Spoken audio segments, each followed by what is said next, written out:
everyone, welcome back to the channel guys. My name is Ayushi and I welcome you all on this platform. तो guys आज के video में हम discuss करने वाले हैं कि कैसे आरपीएससी असिस्टेंट प्रोफेसर के लिए आपको प्रिपेयर करना है, कैसे कम समय में आप बहुत बेहतरीन तैयारी कर सकते हो और अपना एग्जामिनेशन है उसको क्वालिफाई कर सकते हो। एज यू ऑल नो, हमारे पास जो समय बचा है अभी असिस्टेंट प्रोफेसर के एग्जामिनेशन के लिए, तो लगभग वो 60 से 70 दिन है, क्योंकि अक्टूबर में टेंटेटिव डेट्स आपके दी हुई हैं आरपीएससी के द्वारा। तो हमें अब ये चीजें ध्यान में रखनी है कि कैसे आपको प्रिपेयर करना है। और जैसा कि यहाँ अनुमान लगाया जा रहा है कि आपका जो पेपर है वो अक्टूबर में ही हो जाएगा, there are very high chances. तो आपको इसी को ही टाइमलाइन को मानते हुए आपकी तैयारी को कंटिन्यू करना है और इसी अकॉर्डिंग पढ़ते हुए चलना है। तो चलिए डिस्कस करूंगी मैं आपके साथ मास्टर स्ट्रेटेजी की, कैसे आप आरपीएससी कॉलेज लेक्चरर को क्रैक कर सकते हैं और रिटन क्वालिफाई करके इंटरव्यू के लिए अच्छी तैयारी कर सकते हैं। तो बात करेंगे आज रिटन की कि कैसे आप अपनी स्ट्रेटेजी बनाएंगे।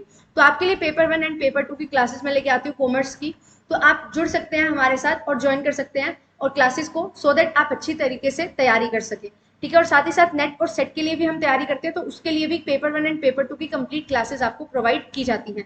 जेआरएफ एप्लीकेशन को इंस्टॉल कर सकते हो, यहाँ पे आपको बहुत कुछ प्रोवाइड किया जाता है, लाइक डेली क्विजेस आपको मिल जाती हैं पेपर 1 एंड पेपर 2 की, जो आपको हेल्प करती हैं अच्छे तरीके से जो आप पढ़ रहे हो उसको अप्लाई करने में और क्वेश्चन प्रैक्टिस करने में। काउंसलिंग सेशन रहते हैं जो आपको बेटर आइडिया देते हैं कि कैसे किस एग्जामिनेशन की तैयारी करनी है। जो भी आपके डाउट्स रहते हैं उन सभी को सॉल्व किया जाता है। कुछ पूछना है तो इन 2 नंबर पे आप कॉल कर सकते हैं। चलिए स्टार्ट करते हैं डिस्कशन की कैसे आपको प्रिपेयर करना है। हमें ये चीज पता है, हमारे पास 3 पेपर हैं, paper 1, paper 2 and paper 3। Paper 3 हमारा जर्नल पेपर है जो बहुत ज्यादा इंपॉर्टेंट रोल प्ले करेगा। अगर आपने इसको अच्छे से प्रिपेयर कर लिया तो there are very high chances कि आपका एग्जामिनेशन क्रैक हो जाएगा। इसका भी एक रीजन है, वो रीजन मैं आपको बताते हुए चलूंगी। पेपर 1 पेपर 2 आपके सब्जेक्ट स्पेसिफिक है। लाइक कॉमर्स की अगर बात की जाए तो आपके कॉमर्स का पेपर होगा, हिस्ट्री है, कंप्यूटर साइंस है, ठीक है, तो उनके अकॉर्डिंग अलग अलग पेपर आपका होता है। तो उसके अकॉर्डिंग आपका पेपर 1 पेपर 2 रहेगा, जहां से आपको 150 एंड 150 क्वेश्चंस देखने को मिलेंगे। 75 मार्क्स का यहाँ पे आपका पेपर 1 और 75 मार्क्स का ही पेपर 2 रहने वाला है। पेपर 3 की अगर बात करें तो 100 क्वेश्चंस आपको यहाँ पे देखने को मिलेंगे और 50 मार्क्स यहाँ पे इसकी वेटेज रहने वाली है। तो अब कैसे प्रिपेयर किया जाए, क्या सिलेबस है और सिलेबस कितना वास्ट है, उसको कैसे कवर करें, ये हमारे लिए एक चिंता का विषय बन जाता है। और इसी चीज को मैं आपको यहाँ पे सॉल्यूशन प्रोवाइड करूंगी इसी चीज का कि किस तरीके से आपको प्रिपेयर करना है। देखिए, सब्जेक्ट की अगर बात की जाए तो मैंने ऑलरेडी वीडियो बनाई है उस पर कि कैसे आपको कहाँ से पढ़ना है, क्या चीजें कवर करनी है। तो हमें करना क्या है यहाँ पे, अब हमें ध्यान से समझना होगा। देखो, सब्जेक्ट स्पेसिफिक अगर बात की जाए तो सिलेबस बहुत वास्ट है, आई एग्री, ठीक है, पेपर 1 पेपर 2 दोनों का ही सिलेबस बहुत ज्यादा है। बट कैसे अब आप इसको अप्रोच करोगे वो हेल्प करेगा आपको पीवाईक्यूज लगाना एंड साथ ही साथ एमसीक्यूज प्रैक्टिस करना। ठीक है, आप जो भी टॉपिक पढ़ रहे हो उसको नोट डाउन करो, ठीक है, नोट्स बनाने बहुत ज्यादा जरूरी है और साथ ही साथ पीवाईक्यूज और एमसीक्यू प्रैक्टिस करिए, टेस्ट सीरीज लगाते चलिए। आपका पेपर 1 बहुत आराम से हो जाएगा, पेपर 2 भी बहुत आराम से हो जाएगा। तो ये तरीका रहेगा पेपर 1 पेपर 2 को कंप्लीट करने का। और पेपर 1 पेपर 2 की बहुत सारी क्लासेस मैं भी आपके लिए कंडक्ट करवाती हूँ, साथ ही साथ योगेश सर भी क्लासेस लेके आते हैं, तो आप इन क्लासेस को ज्वाइन कर लोगे, विद डिटेल एक्सप्लेनेशन आपको क्वेश्चंस करवाए जाते हैं, तो भी आप बहुत अच्छा स्कोर कर सकते हो। पर बात यहाँ पे आती है पेपर 3 की, जो बहुत इंपॉर्टेंट रोल प्ले करता है। अब इसको कैसे कवर किया जाना चाहिए, इसको आज की वीडियो में हम मुख्य तौर से देखते हुए चलेंगे। तो यहाँ पे हमारे पास 100 क्वेश्चन है और 50 मार्क्स है। जो इसका सिलेबस है उस पर एक नजर डालते हैं। तो यहाँ पे आपसे हिस्ट्री पूछी जाती है राजस्थान की, आर्ट एंड कल्चर पूछा जाता है, लिटरेचर और हेरिटेज पूछा जाता है। इसमें अपने आप में ही बहुत बड़ा सिलेबस यहाँ पे आपको देखने को मिलता है, जहाँ पे आपको बहुत सारे फेस्टिवल, किस तरीके से लिटरेचर रहता है, क्या आर्ट एंड कल्चर है, वो सारी चीजें आपको पता होनी चाहिए। किस तरीके से हिस्ट्री रही है राजस्थान की, वो आपको यहाँ पे पता होनी चाहिए। ठीक है, और जो स्पेशल रूलर्स रहे हैं, ठीक है, जिन्होंने रूल किया है राजस्थान पे, जो किंग वगैरह हैं, उनकी भी आपको यहाँ पे ध्यान में रखने हैं, नेम्स वगैरह भी, और उनका क्या कॉन्ट्रीब्यूशन रहा है, वो सारी चीजें भी। तो ये सारी चीजें आपको ध्यान में रखनी है। तो यहाँ पे बहुत ही स्टैटिक पोर्शन यहाँ पे निकल के आता है। फिर इसके बाद अगर देखा जाए तो और सारी चीजें भी हैं कि कैसे लिटरेचर की एवोल्यूशन हुआ, early period, pre medieval, most post medieval और मॉडर्न पीरियड में किस तरीके से यहाँ पे चेंजेस हैं जो आपको देखने को मिले, किस तरीके से यहाँ पे ड्रेसेस ऑर्नामेंट्स है, क्या फोक कल्चर रहता है, हैंडीक्राफ्ट्स क्या क्या है, लैंग्वेज कैसे ओरिजिन हुई, वो सारी चीजें हैं जो आपको कवर करनी है। साथ ही साथ टूरिज्म एंड राजस्थान भी आपको यहाँ पे देखना है। हेरिटेज साइट्स बहुत ज्यादा है, तो यहाँ पे जो टूरिज्म है ना और जो हमारे पास हेरिटेज साइट्स है, यहाँ से क्वेश्चन आने के बहुत ज्यादा चांसेस होते हैं, क्योंकि यहाँ से आपसे हिस्ट्री से रिलेटेड पूछा जाता है। तो कौन सी हेरिटेज साइट है जो यूनेस्को के द्वारा यहाँ पे लिस्ट में डाली गई है वर्ल्ड हेरिटेज साइट में, तो ये चीजें भी आपसे पूछी जाती हैं। टूरिज्म पॉलिसी क्या है और क्या विजन है, वो सारी चीजें आपसे पूछी जाती हैं। तो ये आपको कवर करना है, बहुत ही स्टैटिक पोर्शन यहाँ पे रहता है। तो इसको आप कवर कैसे करेंगे ये चीजें मैं बताऊंगी। फिर साथ ही साथ ये भी देख लीजिए ज्योग्राफी ऑफ राजस्थान भी पूछी जाती है।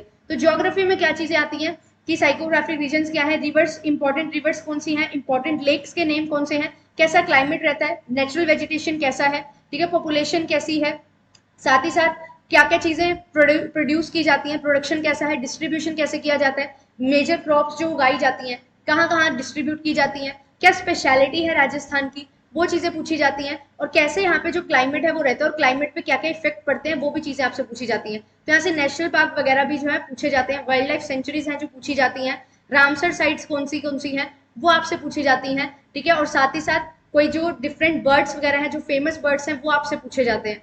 तो ये सारी चीजें आपको यहाँ पे ध्यान होनी चाहिए। फिर इसके बाद पॉलिटिकल और एडमिनिस्ट्रेटिव सिस्टम ऑफ राजस्थान पूछा जाता है कि गवर्नर कौन कौन रहे हैं, चीफ मिनिस्टर कौन कौन रहे हैं, फर्स्ट गवर्नर कौन था, फर्स्ट चीफ मिनिस्टर कौन था, किसने क्या एक डेवलपमेंट की थी, वो चीजें, किसी पर्टिकुलर चीफ मिनिस्टर का जो टेन्योर है अगर वो बहुत ज्यादा था या बहुत कम था तो उसके रीजंस आपसे पूछ लिए जाते हैं, उनके नेम्स आपसे पूछ लिए जाते हैं, ठीक है, और जुडिशियल सिस्टम कैसा रहता है राजस्थान का वो आपसे पूछा जाता है। फिर इसके बाद जो इंपॉर्टेंट आता है वो आता है कि पब्लिक अथॉरिटीज क्या क्या है राजस्थान में, जैसे कि आरपीएससी। अब आरपीएससी आपका एग्जामिनेशन कंडक्ट करवा रहा है तो इससे रिलेटेड आपको एक क्वेश्चन जरूर देखने को मिलेगा, एक से ज्यादा भी देखने को मिल सकते हैं।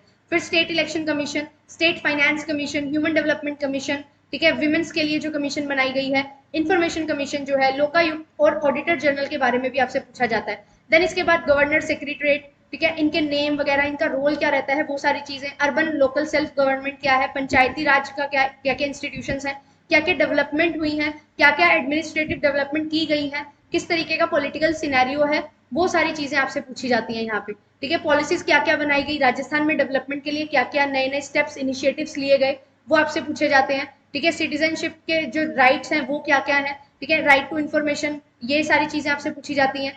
तो कोई भी जो पोर्टल ओपन किए गए हैं, लॉन्च किए गए हैं, वो सारी चीजें भी आपसे पूछी जाती हैं, जो करंट से रिलेटेड क्वेश्चंस हैं वो आपसे पूछे जाते हैं। फिर इसके बाद economy of Rajasthan, this is most important, ये आपको करके ही जाना है। तो यहाँ पे इकोनॉमी ऑफ राजस्थान को कैसे कवर किया जाना चाहिए, तो ये आप कवर कर सकते हो, सबसे बेस्ट तरीका है इकोनॉमिक सर्वे पढ़ के। इकोनॉमिक सर्वे आप पढ़ो, ठीक है, उसको समझो, क्या क्या चीजें इंपॉर्टेंट है वो चीज देखो, करंट में क्या क्या चीजें आई हैं वो सारी चीजें आपको देखनी है, और एग्रीकल्चर सेक्टर कितना डेवलप कर रहा है, लाइफ स्टॉक सेक्टर में क्या क्या चेंजेस आपको देखने को मिल रहे हैं, मिल्क प्रोडक्शन कितना हो रहा है राजस्थान में, ठीक है, और जो भी सारी चीजें हैं एग्रीकल्चर सेक्टर में कितना रबी क्रॉप है कितना खरीफ क्रॉप है, वो सारी चीजें आपसे पूछी जाती हैं। और उसके साथ साथ इंडस्ट्रियल कितना ग्रो कर रही है, सर्विस सेक्टर कितना ग्रो कर रहा है, वो सारी चीजें आपसे पूछी जाती हैं। हैंडीक्राफ्ट ऑफ राजस्थान, जो इंपॉर्टेंट आइटम्स हैं जो राजस्थान से एक्सपोर्ट की जाती हैं, जो ट्रांसपोर्ट की जाती हैं डिफरेंट स्टेट्स में, वो चीजें आपसे पूछी जाती हैं। और क्या क्या स्कीम है जो लॉन्च की गई है स्टेट गवर्नमेंट के द्वारा economically and socially backward classes के लिए, डिसेबल्ड पर्सन के लिए, ओल्ड एज पीपल के लिए, ये सारी चीजें हैं जो आपसे पूछी जाती हैं। विमेन एम्पावरमेंट के लिए क्या क्या स्टेप्स लिए गए हैं, रीजनल इकोनॉमिक इनइक्वालिटीज हैं जो राजस्थान में, उनके लिए क्या क्या स्टेप्स हैं जो लिए गए हैं, ये आपसे पूछा जाता है इकोनॉमी में। तो ये इकोनॉमिक सर्वे आप पढ़ लोगे ना तो वो आपके लिए मोर देन सफिशिएंट रहेगा, तो वहीं से ही आपको क्वेश्चन है जो देखने को मिलेंगे। फिर इसके बाद आता है कंटेम्प्रेरी इवेंट्स। अब ये क्या है, बहुत सारे मेजर कंटेम्प्रेरी इवेंट्स हैं, इशू ऑफ राजस्थान, ये सारी चीजें आपको पढ़नी है, ठीक है, स्पोर्ट्स और गेम्स क्या क्या है राजस्थान में, क्या क्या प्लेसेस हैं जो न्यूज में रहती हैं, कौन कौन लोग हैं जो न्यूज में है, ठीक है, किंग कौन है राजस्थान की, ठीक है, जयपुर के, राजस्थान के डिफरेंट डिफरेंट जो आपकी मेन सिटीज है राजस्थान में, वहां से रिलेटेड भी बहुत क्वेश्चंस आते हैं। लाइक उदयपुर एक बहुत फेमस सिटी है जहाँ पे बहुत ज्यादा टूरिज्म होता है, जयपुर बहुत ज्यादा टूरिज्म में कंट्रीब्यूट करता है, तो वो सारी चीजें हैं जो आपसे पूछी जाती हैं। तो आपको हर एक चीज की यहाँ पे समझ होनी चाहिए कि कहाँ से क्या चीज यहाँ पे आपके लिए बेनिफिशियल हो रही है और क्या चीज आपसे यहाँ पे जो डिफाइन की गई है उसमें से पूछा जाता है। तो अब यहाँ पे देखो मेजरली अगर हम बात करें तो क्या क्या चीजें आती है, हिस्ट्री आती है, ठीक है, लिटरेचर आती है, फिर इसके बाद अगर बात की जाए तो आर्ट एंड कल्चर कवर होता है, देन ज्योग्राफी कवर होती है, ठीक है, फिर इसके साथ साथ पॉलिटी कवर होती है, और साथ ही साथ करंट अफेयर्स हैं जो आपसे पूछे जाते हैं। तो ये मोटा मोटी अगर बात करें तो 6 चीजें हैं आपके जर्नल पेपर में। तो कैसे इनको कवर करना है, अब हमारे पास 60 दिन है तो समय ज्यादा नहीं है, तो हमें क्या करना पड़ेगा, नंबर ऑफ आवर्स इंक्रीज करने पड़ेंगे। अगर आप अब डेली 10 से 11 घंटे पढ़ते हो पेपर 1, पेपर 2 एंड पेपर 3, तो आपके लिए बहुत ज्यादा ईजी हो जाएगा सारी चीजें कवर करके अच्छे से पढ़ना और अच्छे से स्कोर करना। और यहाँ पे आपको ये चीज भी मेक श्योर करनी है कि 100 क्वेश्चन अगर आपसे पूछे जा रहे हैं तो यहाँ पे आप ये चीज ध्यान में रखना कि नेगेटिव मार्किंग भी है। तो नेगेटिव मार्किंग के चलते 1/3 नेगेटिव मार्किंग है, 33.33%, बहुत बड़ा यहाँ पे रोल प्ले करता है। तो यहाँ पे आपको एक्यूरेसी पे ध्यान देना है। तो कोशिश करो जितना कवर कर रहे हो वो बहुत अच्छे से कवर कर लो। हिस्ट्री कवर कर रहे हो तो बहुत अच्छे से करनी है, लिटरेचर कवर कर रहे हो तो बहुत अच्छे से करनी है। और मैं आपको ये चीज सजेस्ट करूंगी, ठीक है, कि आप लिटरेचर और आर्ट एंड कल्चर अगर कवर कर रहे हो ना फॉर एग्जाम्पल, तो करंट अफेयर्स उसके साथ लेके चल सकते हो। ठीक है, करंट अफेयर्स से रिलेटेड जियोग्राफी आपसे पूछी जाती है राजस्थान की, तो ये चीज आप लेके चल सकते हो एक साथ। तो आपको करना क्या है, यहाँ पे 6 डिफरेंट बाइफर्केशंस मैंने की हैं, तो आप एक पॉइंट ऑफ टाइम पे दो दो चीजें को कवर करो, सो दैट आपकी चीजें भी कवर होती जाए और आपको बोरिंग भी ना लगे, क्योंकि एक ही चीज पढ़ते रहते हैं तो बोरिंग लगता है। तो आपको दो चीजें लेनी है और दो चीजें थोड़ी अपोजिट लेनी है जो आपको कॉम्प्लीमेंट्री लगे, ठीक है, एक दूसरे की हेल्प करें यूनिट को कवर करने में, टॉपिक्स को कवर करने में। तो ये चीजें आपको ध्यान में रखनी है। और इसके लिए भी आपको क्या करना है, मॉक टेस्ट लगाना जरूरी है। तो मॉक टेस्ट के लिए आप एक बुक परचेज कर सकते हो जो आपको मिल जाएगी राजस्थान से ही, ठीक है, लोकल एरिया से ही। मॉक टेस्ट लगाओ, ठीक है, जीके की जो बुक्स होती हैं वो आप परचेज करो, उनसे पढ़ना स्टार्ट करो, that will help you a lot. और उनसे नोट मेकिंग करना स्टार्ट करो, क्योंकि ये जो चीजें हैं ना, ये बहुत छोटी छोटी चीजें आपको याद रखनी होती है, बहुत ज्यादा सिलेबस होता है, बट अगर आप इनको गो थ्रू करते रहोगे ना, बुक आपके पास होगी तो उसको गो थ्रू करोगे, अंडरलाइन करोगे, तो बहुत अच्छे से आपको चीजें याद हो जाएंगी और आपको पेपर में ऑप्शन देख के वो चीजें रिकॉल होंगी और आप अपना आंसर लगा सकोगे। कोशिश करो कि यहाँ पे एक्यूरेसी पे ज्यादा ध्यान दिया जाए, क्योंकि नेगेटिव मार्किंग है, तुक्के में आंसर लगाना आपके लिए सही नहीं रहेगा। क्योंकि अगर आप एक क्वेश्चन गलत करते हो तो 0.3 नंबर आपके चले जा रहे हैं, मतलब यहाँ पे 0.33 नंबर गए। तो आपको अगर ध्यान रखना है कि अगर आपको स्कोर करना है अच्छा, तो आपको यहाँ पे नेगेटिव मार्किंग से बचना होगा और सही आंसर मार्क करने होंगे, ज्यादा से ज्यादा क्वेश्चन सही करने होंगे। यही चीज आपको हेल्प करेगी। और मैं ये बोलूंगी, सजेस्ट करूंगी कि 100 क्वेश्चन में से आप ये कोशिश करो कि आप एटलीस्ट 80 क्वेश्चन कम से कम सही कर सको। 80 प्लस का टारगेट लेके चलोगे तो आपके लिए चीजें बेनिफिशियल होने वाली हैं। ठीक है, तो पेपर 3 में 80 प्लस टारगेट लेके चलना है अगर आपको रिटन को क्वालिफाई करना है। और इसको करने के लिए आप ये समझ सकते हो कि यहाँ पे 6 पार्ट्स हैं, 100 क्वेश्चन आने वाले हैं, तो ऑलमोस्ट आपको हर यूनिट से काफी क्वेश्चन है जो देखने को मिलेंगे, लगभग 15 से 16 क्वेश्चन आपको देखने को मिलेंगे एक पर्टिकुलर टॉपिक से। तो यहीं से ही यही एडवांटेज लेते चलो, जिस चीज में आपको इंटरेस्ट है उस चीज को अच्छे से कवर करते हुए चलो और बाकी चीजों को भी साइड बाय साइड कवर करते हुए चलो, एक्यूरेसी पे फोकस करो। तो ये चीजें आपको हेल्प करेंगी। डेली 2 से 3 घंटे लगाओ जर्नल पेपर में, ठीक है। करना क्या है जर्नल पेपर में, नोट्स बनाने की ज्यादा जरूरत नहीं है, ठीक है, आप जस्ट गो थ्रू करो, जो आपके पास रिटन मटेरियल है उसको अंडरलाइन कर करके पढ़ो, that's it, that will help you a lot. Notes बनाने में ज्यादा टाइम वेस्ट होगा। नोट्स बनाने हैं तो नोट्स किसके बनाने हैं, पेपर 1 एंड पेपर 2 के नोट्स बनाने हैं, ये आपको हेल्प करेंगे। क्योंकि पेपर 1 पेपर 2 आपका सब्जेक्ट स्पेसिफिक पेपर है, आई नो, बट यहाँ पे जो चीजें पूछी जाती हैं वो आपको ध्यान रखनी होती है, बहुत याद रखनी होती है, बहुत कंसेप्चुअल नॉलेज यहाँ पे डिमांड की जाती है, तो इसके लिए आपको नोट मेकिंग करनी पड़ती है। तो side by side note making करते रहो, टेस्ट लगाते रहो, और जो भी टेस्ट में नए पॉइंट देखने को मिलते हैं उनको नोट्स में ऐड ऑन करके उनको रिवाइज करते चलो। ये चीजें हैं जो आपको हेल्प करेंगी, ठीक है। अब ये टाइम नहीं है कि आप बिल्कुल बेसिक से 1 बाय 1 डिटेल नोट्स बनाओगे, नहीं, 60 दिन है हमारे पास जहाँ पे हमें अच्छे से रिविजन भी करनी है और सारी चीजें कवर भी करनी है। तो आपको अब ध्यान से ये समझना है कि जो चीज आप कर रहे हो ना, बस वो चीज आपके माइंड में चली जाए और अच्छे से आप उसको रिटेन कर पाओ, इस चीज पे फोकस करो, एक्यूरेसी लेके आओ। 150 क्वेश्चंस पेपर 1 और पेपर 2 में है, तो यहाँ पे आपको क्या मेक श्योर करना है कि आप 100 क्वेश्चंस तो एटलीस्ट यहाँ पे सही करो, कम से कम टारगेट रखो 120 क्वेश्चन का, ठीक है। तो 100 से 120 की रेंज में रहोगे तो काफी अच्छा स्कोर आप कर पाओगे। और मैंने आपके साथ डिस्कस भी किया कि जो कट ऑफ है वो हाई जाने वाली है, क्योंकि लास्ट टाइम भी हाई गई थी जनरल कैटेगरी तो हाई ही जाती है। तो आप ये मेक श्योर करो कि इतना टारगेट आप लेके चलो, ठीक है। टोटल हम बात करें तो 200 मार्क्स का आपका पेपर है, तो आप 140 टू 150 इतना टारगेट लेके चलोगे तो आपके लिए बहुत सही रहेगा, ठीक है। इससे भी ज्यादा अगर कर सकते हो तो well and good, but at least इतना तो ट्राई करो कि आपको इतना टारगेट लेके चलना है, क्योंकि इंटरव्यू में फिर मुश्किल हो जाता है आपके लिए नंबर क्या करना, नंबर को थोड़ा सा जुटाना। तो इसीलिए आप क्या कर सकते हैं, रिटर्न में ज्यादा मेहनत करके अच्छा स्कोर कर सकते हैं, क्योंकि रिटर्न प्लस इंटरव्यू के मार्क्स को टोटल करके आपकी फाइनल कट ऑफ है जो बनती है। तो ये चीज आपको यहाँ पे ध्यान में रखनी है, ठीक है। और आपके लिए हमने स्टार्ट की हुई है ऑलरेडी क्लासेस, तो आप ज्वाइन कर सकते हैं। मंडे टू थर्सडे मैं क्लासेस लेती हूँ, Friday to Sunday Yogesh sir classes लेते हैं। तो हम यहाँ पे कंप्लीट तीनों डोमेन्स को कवर करते हुए चलते हैं, ऑल्टरनेट डेज वाइज और 2 डेज इन अ वीक। तो आपका पेपर 1 पेपर 2 एंड यहाँ पे तीनों डोमेन्स का कवर हो जाता है, तो आप ज्वाइन कर सकते हैं। और साथ ही साथ नेट और सेट की भी तैयारी आपकी हो जाती है। तो यहाँ पे मैंने बहुत सारी क्लासेस कंडक्ट की हुई हैं, तो हाँ आप सारी की सारी प्लेलिस्ट को विजिट कर सकते हो, ठीक है। बहुत सारे क्वेश्चंस हमने प्रैक्टिस किए हैं, जहाँ पे हमने नेट के पीवाईक्यूज भी डिस्कस किए हैं, सेट के पीवाईक्यूज भी डिस्कस किए हैं। तो पेपर 1 और पेपर 2 इन दोनों की तैयारी आपकी बहुत ज़्यादा हो जाती है और आपको अब 6 से 7 घंटे देने पड़ेंगे इनकी तैयारी में।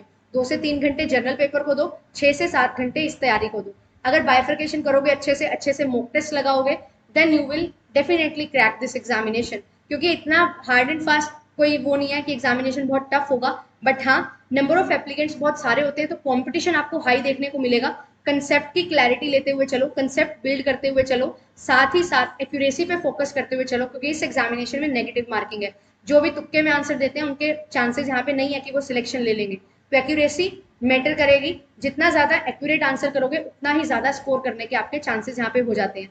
तो आपको क्लासेस मिल जाएंगी कंप्लीट, 10 की 10 यूनिट्स हैं। तो आपके डोमेन के अकॉर्डिंग आप यहाँ पे देख सकते हो जो वीडियोस आपके लिए बेनिफिशियल हैं और आप उनको अच्छे से कवर कर सकते हो। छोटे छोटे टॉपिक्स जो बहुत डिटेल में बार बार पूछे जाते हैं उनको भी बहुत डिटेल में हमने कवर किया हुआ है, तो आपको यहाँ पे बहुत ज़्यादा हेल्प है जो मिल जाएगी। तो कंप्लीट पेपर की आपकी तैयारी हो जाती है, पेपर 1 एंड पेपर 2 की सब्जेक्ट स्पेसिफिक जो हमारा पेपर रहता है।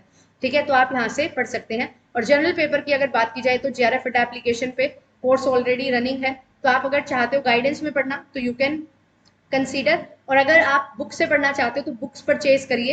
एंड इकोनॉमिक करनी है तो इकोनॉमी सर्वे आप पढ़ना स्टार्ट करो। ठीक है, पॉलिटी, ज्योग्राफी, हिस्ट्री के बारे में पढ़ना है तो वहां से बुक्स लीजिए और MCQ सॉल्व करना स्टार्ट करिए और MCQ के बेसिस पे ही अपना कवर करते चलिए सिलेबस, तो वो चीजें आपको हेल्प करेंगी। आई होप ये वीडियो आपको हेल्प करेगी, एक बेटर आइडिया देगी, क्लैरिटी देगी कैसे आपको पढ़ना है। ठीक है, क्योंकि पढ़ना आपको पड़ेगा ही और यहाँ पे आपको 10 से 11 घंटे लगाने पड़ेंगे ही। अब ये समय नहीं है कि आप 2 से 3 घंटे पढ़ लोगे, नहीं, कंपटीशन बहुत हाई है, बहुत टफ है। बहुत सारे कैंडिडेट्स हैं जो नेट JRF करके इस एग्जामिनेशन को दे रहे हैं। सभी ने नेट किया होगा तभी आप एग्जामिनेशन देने के लिए एलिजिबल हो। तो नेट किया हुआ है, JRF किया हुआ है, मल्टीपल टाइम सेट भी क्लियर किया हुआ है। तो बहुत यहाँ पे जो नॉलेज होती है बहुत ज़्यादा होती है स्टूडेंट के अंदर, एस्पिरेंट के अंदर। तो आपको भी उसी तरीके से प्रिपेयर करना है अपने आप को। नॉलेज बहुत ज़्यादा होनी चाहिए, कंसेप्चुअल क्लैरिटी होनी चाहिए, सो दैट आप अच्छे से अप्रोच कर सकें उस क्वेश्चन को। PYQs लगाते हुए चलिए, बहुत सारे PYQs हमने सॉल्व भी किए हैं, तो आप प्लेलिस्ट में से भी देख सकते हैं। ठीक है, कॉमर्स स्पॉटलाइट टेलीग्राम चैनल है, उस पर आपको सारी की सारी PDFs भी मिल जाएंगी, सो दैट आप अच्छे से PDF को डाउनलोड करके क्वेश्चन प्रैक्टिस कर सकते हो। तो ये सारी चीज़ें आपको प्रोवाइड की जाती हैं, तो आप इनका एडवांटेज ले सकते हैं। मिलेंगे आपसे नेक्स्ट वीडियो में, इस पर थोड़ा काम करने की कोशिश करिएगा, किस तरीके से आपको पेपर 3 को कवर करना है वो चीज़ आपको समझनी है। ठीक है, बुक्स के थ्रू रिटर्न करने की जरूरत नहीं है, हेडलाइट हाईलाइट करते चलो, ठीक है, अंडरलाइन करते चलो, वो चीज़ें आपको हेल्प करने वाली ऑब्वियसली। चलिए, थैंक यू सो मच, मिलेंगे आपसे नेक्स्ट वीडियो में, बाय बाय।